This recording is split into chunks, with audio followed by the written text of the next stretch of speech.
Congratulations, you've made it to lesson 39, the last lesson in this course.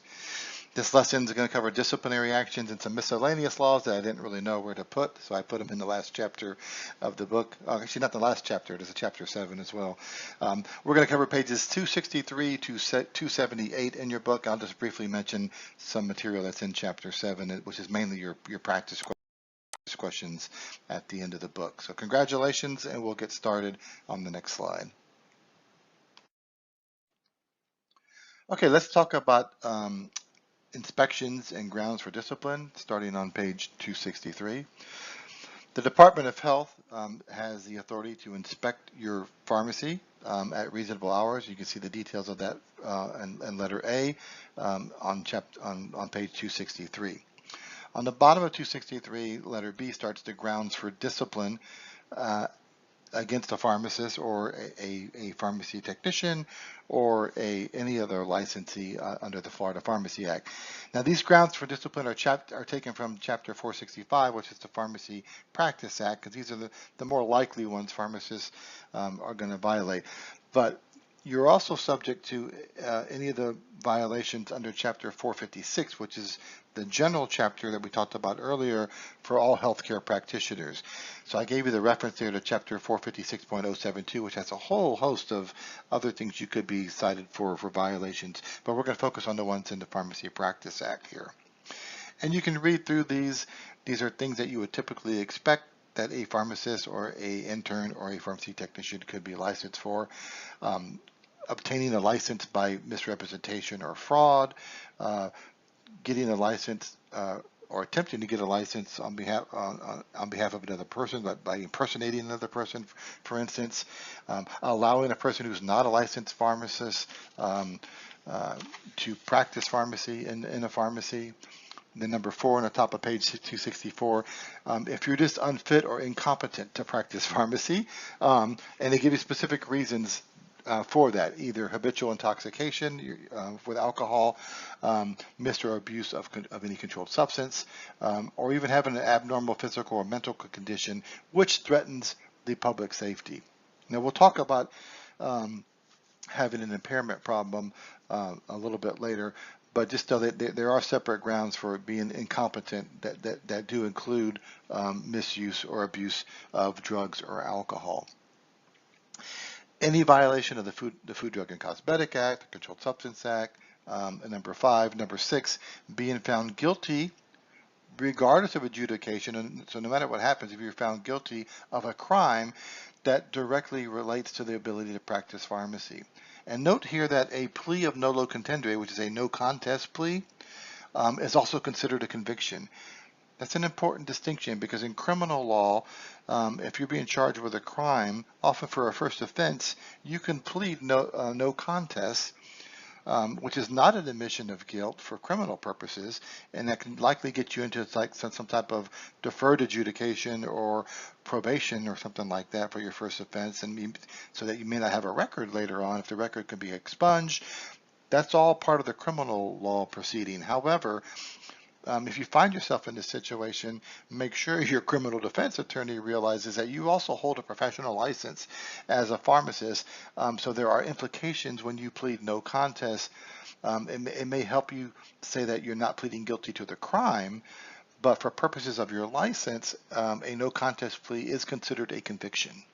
So it's a very important distinction to make if you ever find yourself in that situation. You can read through the other potential violations that they could take action against your license, 7, 8, 9, 10, 11 there. I do want to point out number 13 is being unable to practice with reasonable skill and safety. So they're not saying here that you're completely incompetent or unfit, like under number 4, but even if you're not practicing with reasonable skill and safety because of misuse of drugs, narcotics, chemicals, or any other type of impairment, that is grounds for discipline as well at number 13. The study tip there on the bottom of page 13, number 14, kind of explains that despite, they still have to have the ability to take action against your license for an impairment. However, the Board of Pharmacy in Florida is pretty good about realizing that, look, impairment is a medical condition, and their goal is to get people that have an addiction problem to get them cured so that they can practice pharmacy again. So Florida has what's called the Professionals Resource Network, or PRN program, and a pharmacist or a pharmacy student intern who has an impairment, if you voluntarily go into this program and you successfully complete the program, you will not be disciplined by the Board of Pharmacy. So it's always best to voluntarily go into these programs.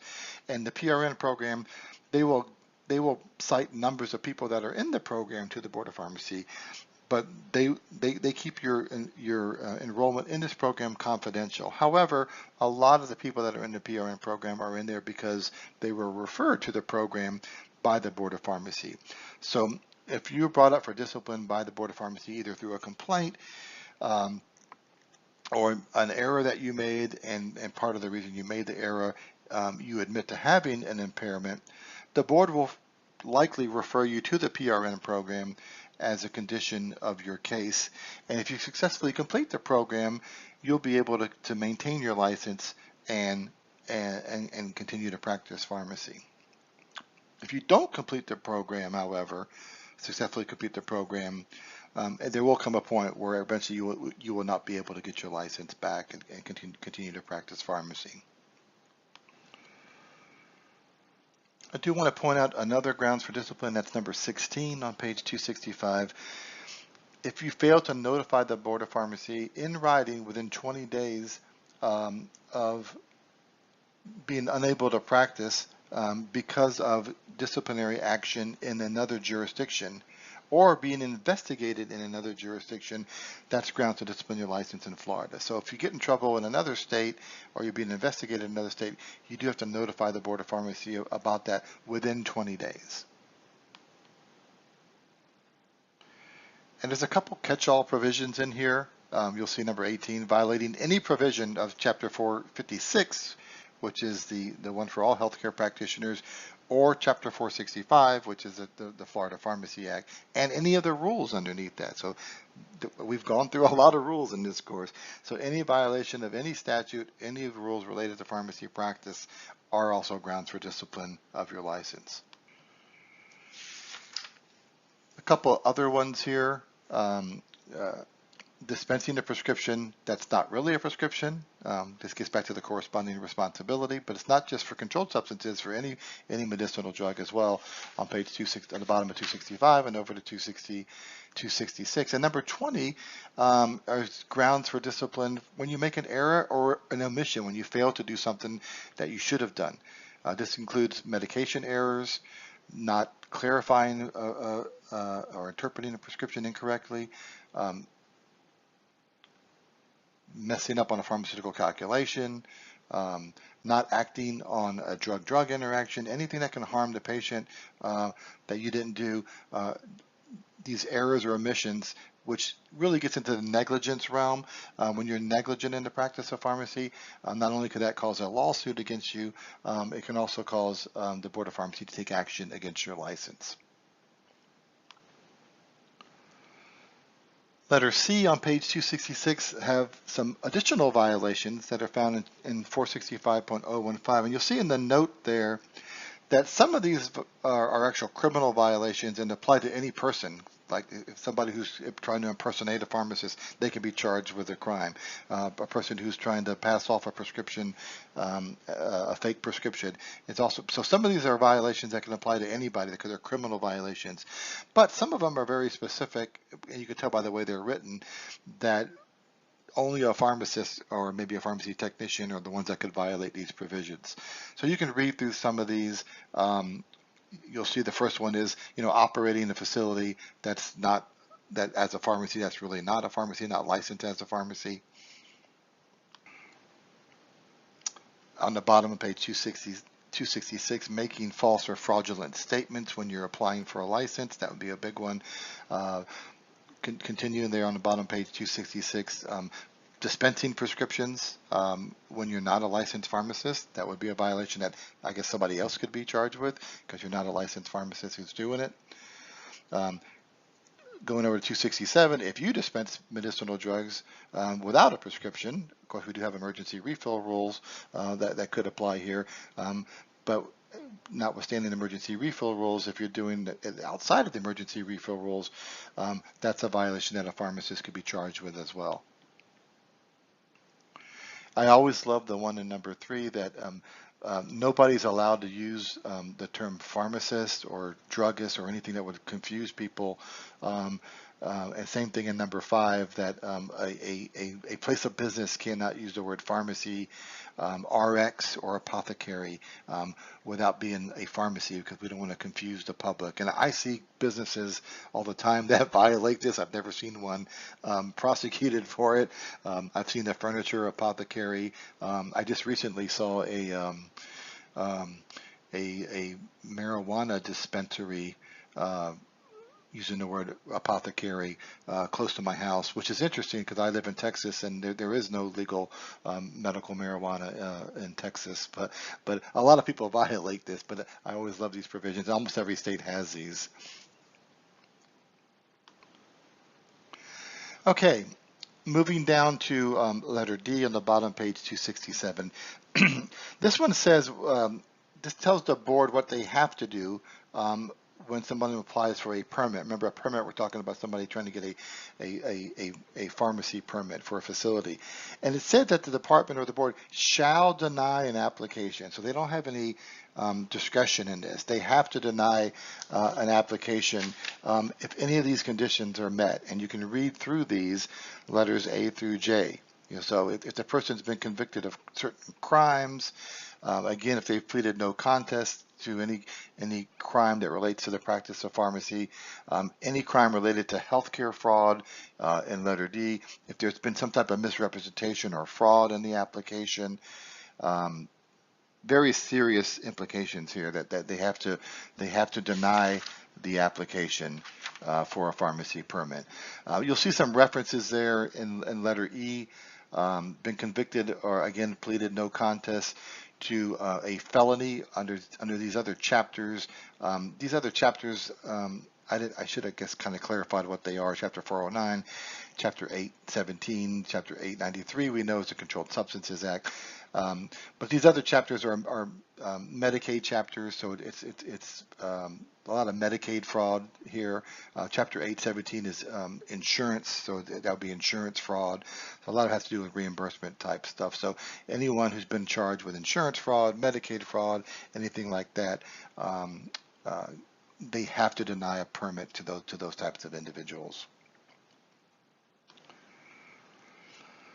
Then you get to number 2 on the top of page 69, and here the board has a little bit more discretion. The board may deny an application for certain other violations of Chapter 499, which is the Florida Food, Drug, and Cosmetic Act, or the Federal Food, Drug, and Cosmetic Act, or the Federal Controlled Substances Act. So they give a little bit more leeway if it's a violation of one of those. But when it has to do with fraud and Medicaid fraud and insurance fraud, those types of things, there's no discretion that the Board of Pharmacy has. So letter E on page 269 talks about the disciplinary action the board can take. And it says the board may revoke or suspend a permit. So revocation is the most serious one. When you revoke a license, it's gone. Suspension of a license means it's suspended for a specific amount of time. They can also place a license on probation. You can see they can also fine a licensee, and sometimes they'll do a combination of these things. They'll suspend a license with a fine. They'll put you on probation with a fine. They can also require you to do other things. They can refer you to the pharmacist, the professional resource network. We talked about that. They can require you to complete continuing education courses, and we'll talk about some of those as well a little bit later. So you'll see some of these violations listed on page 269 and over to 270 are very similar to the ones that we had for pharmacists, but these are for the permits, for the owner of when they're applying for a permit rather than the individual. Something I do want to point out in this section, however, is on page 270, letter F at the top there. See the note there, all healthcare licensees, this is from chapter 456, so you may not see it. That's why I wanted to point it out. Including pharmacists, have to report to the board any conviction or no contest plea to any crime in writing to the board within 30 days. So there's one requirement to report if you've been disciplined, your license has been disciplined, or the investigation has been started against your license in another state within 20 days. If you've been convicted of a crime, however, including the no contest plea, has to be reported to the board within 30 days. So I mentioned this already, but let's talk a little bit more about the different types of penalties, and then we'll get into the disciplinary guidelines. This is number 2 on page 270. As I mentioned, a license can be revoked or suspended. And this applies, this section here is talking about the pharmacy permit, but this applies as well to pharmacist licenses as well. A suspension is you don't have your license for a set amount of time. So you're on suspension while your license is suspended. You can't operate. If it's a pharmacy, it can't open. If it's a pharmacist, they can't practice pharmacy while their license is suspended. A suspension can be for a set amount of time, but it cannot exceed more than 1 year. And you see that in letter 2B on page 270. In the case of a revocation, your license is gone. There's not a set time period, it's just gone. Now, revocation is sort of permanent, but you do have certain due process rights under the U.S. Constitution.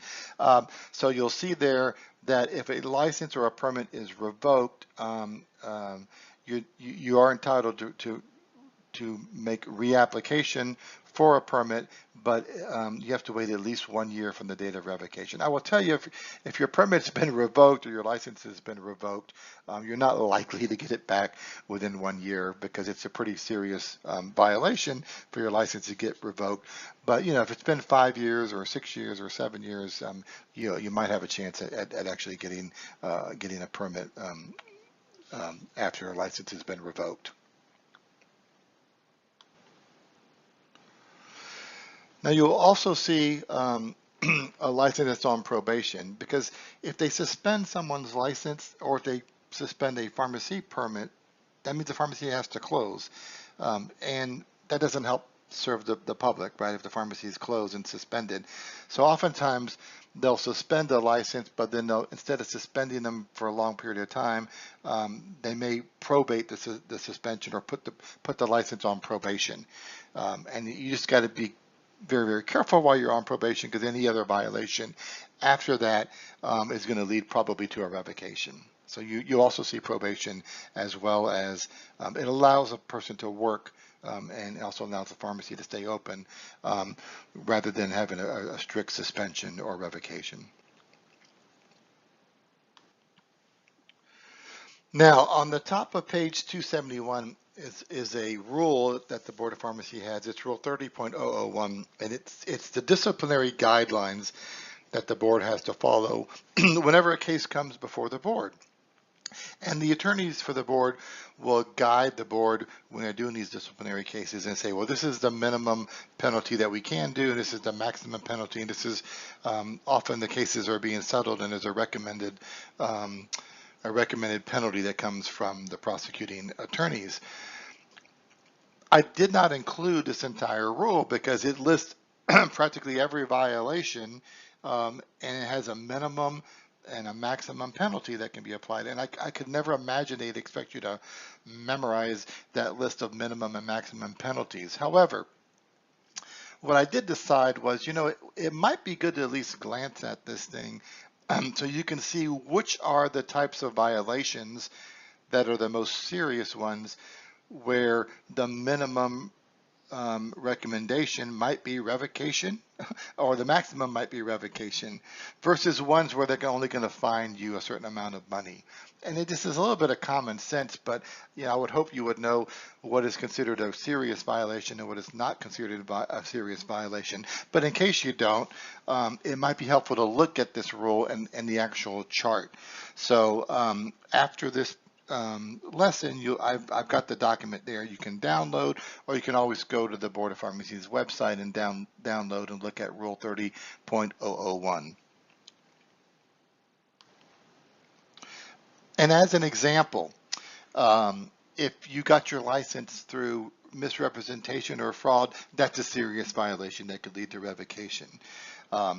If you forgot to notify the board of a change in prescription department manager, for at least for a first offense, that's not going to lead to revocation of your license. You'll see the guidelines there will be a penalty of so much money, $500 to possibly, $5,000 or some type of range like that. Similarly, if you forgot to take your inventory of your controlled substances, that's probably not going to be a major violation that can lead to revocation. So I think it's worth glancing at this rule, but I can't put the entire rule because there's many, many pages into the book. What I do think is important in this disciplinary guideline rule, however, also is those are just guidelines, and the board doesn't like to deviate from those guidelines. However, they can, based on what are called either aggravating or mitigating circumstances. So if there are aggravating circumstances, then the penalty could be higher than what's recommended in the guidelines. And you can see what the aggravating circumstances are. You have a history of previous violations. The magnitude and scope of the damage, if it's a negligent case where a person was harmed or injured or actually killed or something like that. Evidence that you violated pharmacy laws in other states or other jurisdictions. And they can look at the amount of harm that was caused, and that can also impact, be an aggravating circumstance. Mitigating circumstances have the opposite effect. These are things that can lessen the penalty in a disciplinary case. So if it's a minor damage or potential harm to the public, if you don't have any previous disciplinary action with the Board of Pharmacy, if you paid restitution to anyone who had monetary damages, your professional standing, if you can have people come vouch for your professional standing, that could help as well. This is where a good attorney can come in and try to show the board some of these mitigating circumstances to get your penalty reduced somewhat, if not get the case dismissed. But even within the guidelines, these are mitigating circumstances that will decrease the penalty that's imposed in your particular case. And I guess it's important to know that all your fines have to be paid within 90 days from the date of a final order against your license. And you can see that in number 5 on page 271. So the board also has a list of what are called minor violations. And this is Rule 30.002. It's also in the statute and 456 for all healthcare professions. So each board under the Department of Health has to have a list of violations that are considered minor violations for an initial offense, or the first time you violate it. So these are don't even have to be mitigated for them to take a less penalty against you. These can actually can result in a notice of non-compliance. So it's not even considered disciplinary action. And the board has designated what some of these are, and I have these listed for you on page 272. Having outdated pharmaceuticals, an expired drug in your pharmacy, they may see that in an inspection. They may give you a notice of non-compliance. Actually, the board, I think, calls them notice of deficiencies, but they're not going to institute a disciplinary action against your license. Now, on the first offense, if they continue to go into your pharmacy and they find expired drugs, yeah, then that's going to be elevated, and they are going to take disciplinary action against your license. But you can see things here like, very minor violations. So on the first offense, you may correct these things, have a notice of deficiency or a notice of non-compliance, and not have the action taken against your license. So it's worth reading through these. These are probably minor violations. At least the first time you're in violation is not going to cause disciplinary action against your license. There are also some violations that the board can issue a citation, which is like a traffic ticket, I guess. And again, these are violations that are going to don't have any substantial threat to the public health and safety. They don't really involve injury to a patient, and there's no violation of the standard of care. And you can see this is like things like first time failure to complete the continuing education requirements during the licensure. If you didn't pay a fine or cost of an investigation on time, you forgot to put up one of the many signs that are required to be put up in a pharmacy. As I mentioned, failure to notify the board of a change in prescription department manager, that can be done with a citation. But again, this is on the first offense. If you continue to do these things over and over again, it can actually result in disciplinary action later on. So you might want to read through those on page 273 and 274.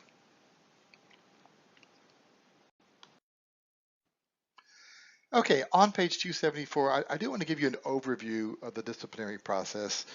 Now, obviously, the disciplinary process, there's a lot of rules that are involved with that, a lot of other rules that are outside the Pharmacy Practice Act. And, you know, if you're involved in a disciplinary process, you know, you really should have an attorney representing you, unless it's one of these minor violations that we talked about or a citation. So I'm not trying to give you legal advice here, but you should have a general understanding of how the process works in Florida. So first of all, complaints against a pharmacy or a pharmacist or a technician, those complaints go to the Medical Quality Assurance Division of the Florida Department of Health. They don't go directly to the Board of Pharmacy, but they go to the Medical Quality Assurance Division. The Florida Department of Health then has investigators who will go out and investigate these complaints.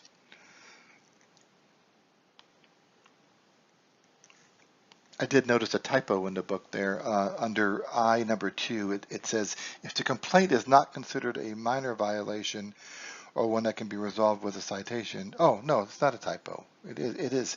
Formal disciplinary action can be taken. Yeah.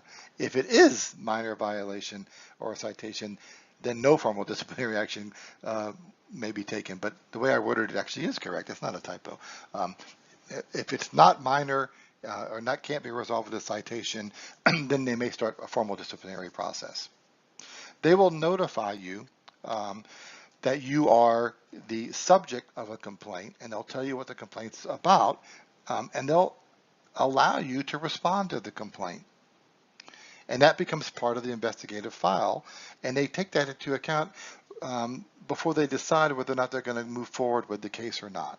And I've had that happen in cases that I worked on in Florida, where I found out that either one of the pharmacists that worked for my company, or one of the pharmacies that we had that was licensed in Florida was the subject of a complaint, and they allowed us to make a statement and explain what was going on, and that later becomes part of the file. Now that may or may not result in dismissal of the case. Sometimes it did for us, sometimes it didn't. But your response does become part of the complaint, and goes into the investigative file, and then that complaint is then forwarded when the Department of Health has completed their investigation of the complaint. If they found violations, and they will submit the complaint and the investigation report to the prosecution services unit of the department, because these are the attorneys at the department who have to prosecute the case against the licensee. And those attorneys there can either recommend dismissing the case or actually filing of a formal complaint against you. So this is the investigative part of the process. They go through this investigation part. They do allow you to make a statement regarding that. Then it goes to the attorney, and at that point the attorneys will decide, okay, we don't think you got enough evidence here. They'll tell the department investigators, we're going to dismiss this, or if not, they will say, go ahead and file an administrative complaint against this licensee.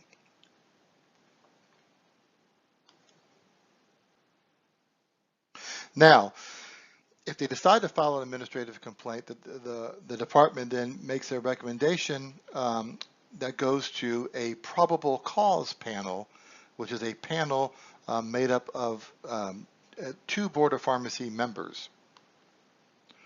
The department has 6 months when they got the complaint back from the attorneys to send the case to the probable cause panel.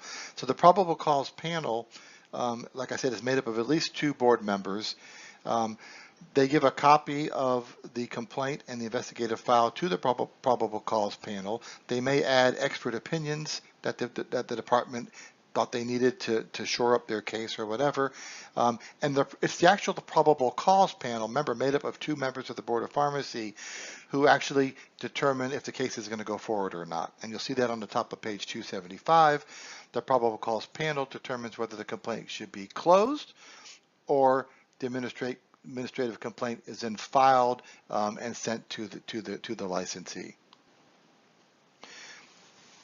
If the probable cause panel decides that the complaint should continue, the complaint is actually formally filed, and then sent to you. And then once you receive that notice that a complaint has been filed against you, you have 21 days to respond to that complaint. It's very, very important if you get a complaint that's gone through all this review. Remember, it's gone through review by the department. The department attorneys could have dismissed the case. They decided that the case should continue.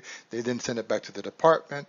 The department then sent it to the probable cause panel, and the probable cause panel also said the case should not be dismissed. At this point, they think they got a pretty good case, okay? And then they filed a formal complaint against you. And once you receive that, you've got 21 days to respond. You must respond to that. Do not ignore a complaint that you receive from the Florida Department of Health. It's important because you have certain rights when you receive that complaint. It gives you certain election of rights. So in there it talks about an election of rights, and you can elect to request a formal hearing, which will be in front of what's called an administrative law judge. Most people don't do that initially. Most people will request an informal hearing with the Board of Pharmacy. And you want to elect those rights, because if you don't send in your election of rights, you forfeited those rights, and they can actually enter a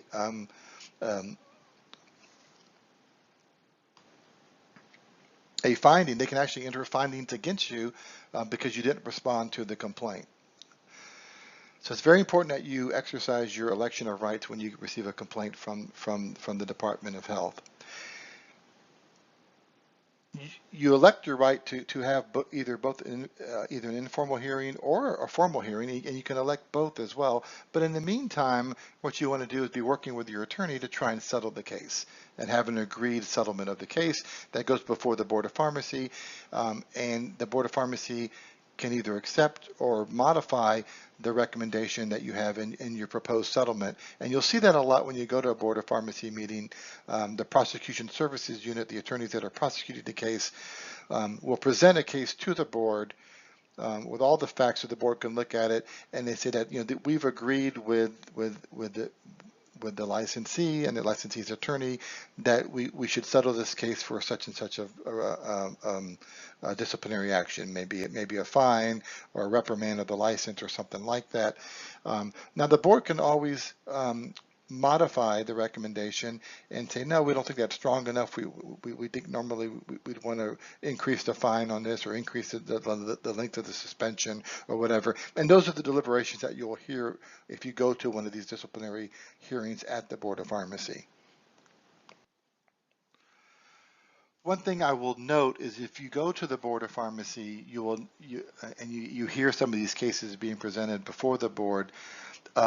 Any of the board members who served on the probable cause committee that said, yes, this case should go forward and go ahead and file the complaint, they have to recuse themselves and cannot vote on the ultimate decision on how the case is going to be resolved. So oftentimes you'll see that at the Board of Pharmacy meeting. It'll list the two Board of Pharmacy members who were on the probable cause panel for that particular case, and they cannot, because they've already voted once before, they can't vote on the ultimate penalty that's going to be assessed in that particular case. Okay, so that pretty much wraps up the disciplinary process. And I think with that, we'll move on to miscellaneous laws and rules on page 275. Okay, this last section is called miscellaneous laws and rules. These are just some oddball sections of the Pharmacy Practice Act or some other oddball laws um, that could impact pharmacy that you might want to be aware of. The first one is there's a provision in the Florida Pharmacy Act that actually allows pharmacists to administer anti-psychotic medication by injections. It requires a special 8-hour CE course. Um, not done very often, but it is an additional um, authority that pharmacists do have specifically to administer these types of drugs. And you can read the requirements for that on page 275. On 276, there's a provision in the Act that talks about dispensing practitioner. This is physician dispensing. Florida doesn't prohibit physician dispensing. However, what it does say is that a physician or any practitioner that dispenses drugs for humans, there's separate rules for veterinarians, they're allowed to dispense, um, does have to get what's called a dispensing practitioner license from their licensing board. So if you look at the Board of Medicine or the Board of Osteopathic Physicians licenses, you can look up physicians and they will have a dispensing practitioner designation if they're going to dispense drugs in their practice. Now remember, they can no longer dispense Schedule 2 or Schedule 3 drugs because of the issue we have with some of the pain management clinics. I did mention there were some exceptions of that I never went over. Those exceptions are listed here on page 276. The details of the dispensing practitioner restrictions are listed for you on 276 and 277. This is really practice of medicine stuff, so I would hope they wouldn't ask you those kind of details, but I included it just in case. Another miscellaneous law is the Florida laws on sales of syringes and needles. Some states require prescriptions for the sale of syringes. Florida does not, as long as the patient is 18 years of age or older. And then finally, there's this really interesting provision in the Florida Pharmacy Act that allows pharmacists to actually practice and I guess dispense orthotics and podorthics. I'm not sure I even know what a podorthic is, but I guess it goes on the foot, pedo. These are prescription devices, and it says that pharmacists can dispense these things. So what it says is that a pharmacist, pursuant to a written prescription, can participate in the evaluation and treatment and the formulation and the design and the assembling and fitting of these orthotics and podortic devices. You'd have to get some type of training to do this, obviously. I had a child who had this throughout his life. He's got cerebral palsy. It's a very complicated process to get these things to fit correctly, but it's kind of interesting to me that in Florida that pharmacists could actually do this. It is considered part of the practice of pharmacy under this particular provision. Okay. Finally, in Chapter 7, I've got some summary charts here that I think will be real helpful for you when you're doing your study. And I tried to put together the pharmacy rules. As you've gone through this course, you've learned there's a lot of things about day supply for this and day supply for that. So I try to put all those together in one chart to help you study because there's so many of them, particularly in Florida. I may have missed one or two. Hopefully I didn't, but I also put the reference to where I got the particular section from. I think this will help study so you don't get these things confused. So I've got a nice summary chart on what I call days supply limitations on page 281. And then I put together for you a summary chart on notifications and reporting requirements, anything that's got a time requirement to it. And again, I'm sure I might have missed a couple of these because there's so many of them throughout the laws and rules. But what this tries to tell you is either who has to do the reporting and who you have to report to, and what the time limit is. And I tried to put them in order from the 24 hours or the rapid ones down to things that go up to 1 year, like reapplication after revocation. So again, I think it'll help you to kind of put these all in one place. You might want to put together your own charts for certain things like labeling and things like that, because there's so many labeling requirements. I haven't had a chance to add that to the book just yet. I did add, as we talked about earlier, also another chart on expanded pharmacy services, and I have to thank Dan Buffington and Allison Lazicki at Clinical Pharmacology Services in Tampa. I saw Dan do a presentation on this. I said, that's a really nice summary chart of all these what I call expanded pharmacy services, starting with the ones that only consultant pharmacists can do. That we talked about in the consultant pharmacist section. This is on page 284, and it talks about where you can do it, the pathway to do it, what type of licensure you have to have, or what type of certification you have to have, the source of that authority, what statute or what rules involved, and the actual functions you can do. So there's the one that's only for consultant pharmacists. And then the drug therapy management is at the end there. That was the first one, actually. And then we have the two newer ones, which are test and treat and collaborative practice on the middle columns. And laboratory tests, I didn't mention this, I think, but the original one for laboratory tests was only for consultant pharmacists. That later got expanded to anyone with a PharmD degree can order laboratory tests. But again, a lot of these, I think the drug therapy management, the laboratory tests, a lot of these are going to be rolled into the newer collaborative practice agreement. But this is a nice summary chart to kind of keep these different pathways and different authorities that pharmacists have under these different laws all in one place. And finally, I did include a group of self-assessment questions, practice questions, whatever you want to call them. I expanded them this year in the book. They're now up to 100 questions. I also included explanatory answers in the back of the book for all of these questions. Some of them might be repeats for what we had during the course. To be totally honest with you, I didn't look to see if I already asked a question in the book. As I was putting the course together, I just made up the questions as I went along as we completed each question. But regardless, even if they're repeats, it's always good to work through practice questions, and I hope these will help you as you prepare for the NPJE. I hope you found this course valuable. I welcome your feedback if you have any suggestions on making the course even better in the future. And best of luck to you on the NPJE, and best of luck to you in your career.